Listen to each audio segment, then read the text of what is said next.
गुरु प्यारी साध संगत जी, आज फिर से एक सुंदर सी साखी आप सभी को सुनाने जा रही हूँ।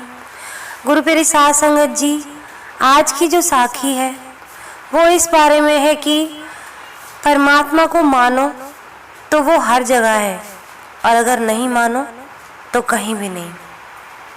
आज की जो साखी है उसका शीर्षक है सतगुरु की गोद में सिर।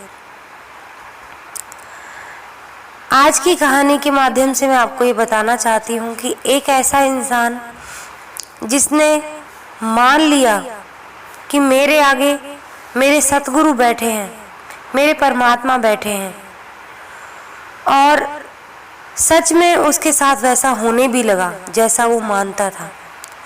तो आइए गुरु प्यारी साध संगत जी सुनते हैं आज की ये सुंदर सी साखी। ये कहानी है एक ऐसी लड़की की जो एक संत जी के पास जाती है और कहती है कि संत जी, मेरे पिता बहुत बीमार हैं और अपने पलंग से उठ भी नहीं सकते, क्या आप उनसे मिलने हमारे घर पे आ सकते हैं?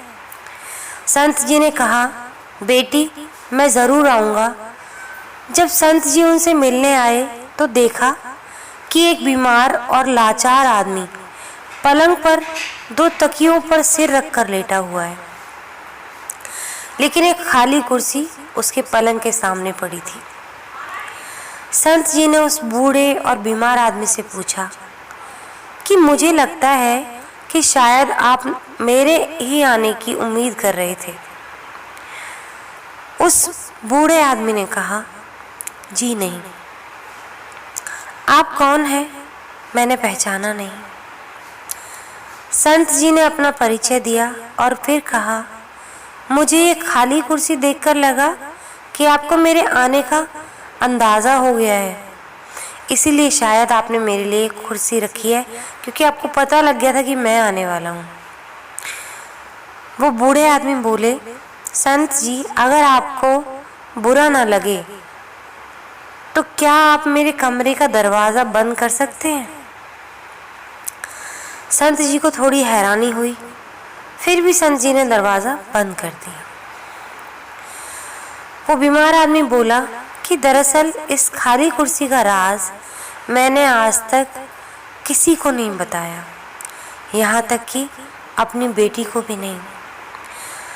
दरअसल अपनी पूरी ज़िंदगी में मैं ये जान न सका कि प्रार्थना कैसे की जाती है, लेकिन मैं हर रोज़ मंदिर जाता ज़रूर था, लेकिन कुछ समझ नहीं आता था।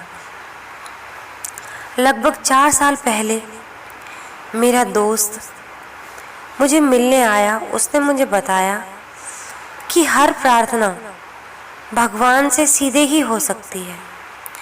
मेरा दोस्त अपने सतगुरु से ये बात सीखा था। मेरे दोस्त ने नामदान ले रखा था और उसके सतगुरु ने उसे यही बताया था कि प्रार्थना भगवान से सीधे हो सकती है।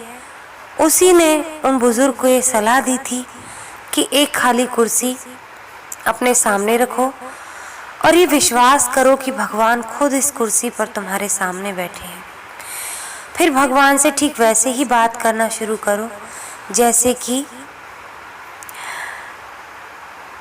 अभी तुम मुझसे कर रहे हो। उन बुजुर्ग के दोस्त ने उनसे कहा कि जैसे तुम मुझसे बात कर रहे हो वैसे ही तुम परमात्मा से बातें करना, वो हमारी हर फरियाद सुनते हैं। और जब उन बुजुर्ग ने ऐसा ही करके देखा, उन्हें बहुत अच्छा लगा। फिर तो वो रोज़ 2-2 घंटे तक ऐसे ही भगवान से बातें करने लगे। ये सारी कहानी वो उन संत जी को बता रहे थे और बताते हुए कह रहे थे कि मैं इस बात का खास ध्यान रखता था कि मेरी बेटी कभी मुझे ऐसा करते देख न ले। अगर वो देख लेती तो उसे लगता कि मैं पागल हो गया हूँ। ये सुनकर संत जी की आंखों में प्रेम और भाव से आंसू बहने लगे। संत जी ने उन बुजुर्ग से कहा कि आप सबसे ऊंची भक्ति कर रहे हो। फिर उस बीमार आदमी के सिर पर हाथ रखा और कहा, अपनी सच्ची प्रेम भक्ति को जारी रखो।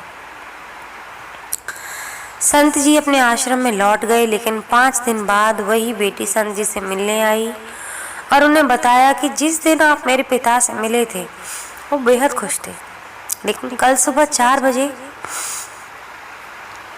उनकी मौत हो गई, उन्होंने अपने प्राण त्याग दिए। बेटी ने बताया कि मैं जब घर से अपने काम पर जा रही थी तो उन्होंने मुझे बुलाया, मेरा माथा प्यार से चूमा। उनके चेहरे पर बहुत शांति थी, उनकी आंखें आंसुओं से भरी हुई थी। लेकिन वापस लौटकर मैंने एक अजीब सी चीज़ देखी। वो ऐसी मुद्रा में अपने बिस्तर पर बैठे थे जैसे खाली कुर्सी पर उन्होंने किसी की गोद में अपना सिर झुका रखा हो, जबकि कुर्सी तो हमेशा की तरह खाली थी। तो गुरु पेरी साध संगत जी, संत जी ने बताया कि तुम्हारे पिताजी ने खाली कुर्सी के आगे सिर क्यों झुका रखा था। बेटी से पिता का ये हाल सुनकर संत जी फूट फूट कर रोने लगे और मालिक के आगे फरियाद करने लगे, हे मालिक, मैं भी जब इस दुनिया से जाऊं तो ऐसे ही जाऊं, मुझ पर भी ऐसी ही कृपा करना।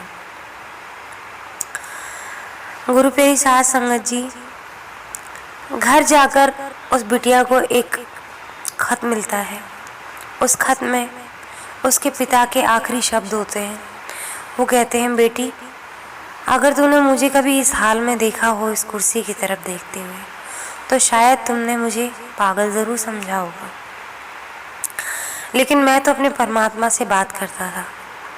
मेरा एक दोस्त था जिसने मुझे परमात्मा से बात करने का एक ज़रिया बताया।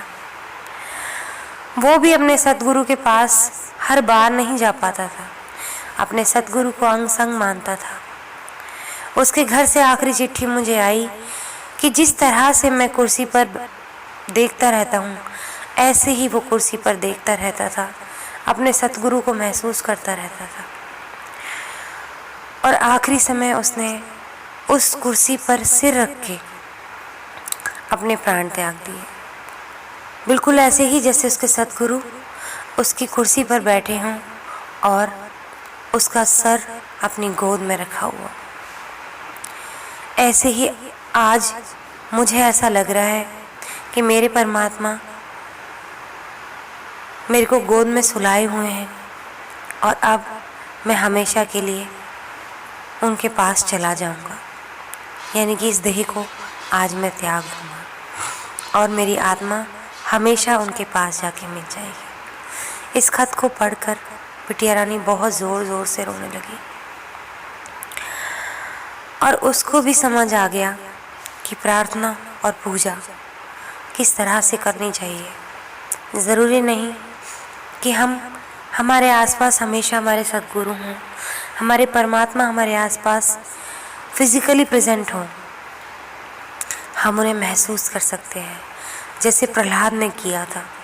प्रहलाद ने हमेशा अपने परमात्मा को अपने अंग संग माना और सच में परमात्मा उसके अंग संग थे।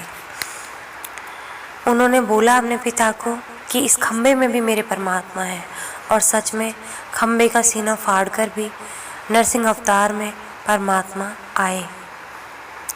तो गुरु पेरी साध संगत जी, अगर हम भी इसी तरह अपने सद्गुरु की गोद में बैठकर यहाँ से जाना चाहते हैं तो हर पल अपने मुर्शिद की हाजिरी को हर जगह महसूस करेंगे। एक दिन हमारी अवस्था भी ज़रूर बदलेगी। तो गुरु पेरी साध संगत जी कहते हैं ना, सजण से ही नाल में चल दिया नाल चलन, जिथे लेखा मंगिए तिथे खड़े दिसण। तो गुरु पेरी साध संगत जी अपने परमात्मा को, अपने सद्गुरु को अपने अंग संग धारें, अपने अंग संग माने और हमेशा उनका ध्यान करते रहें।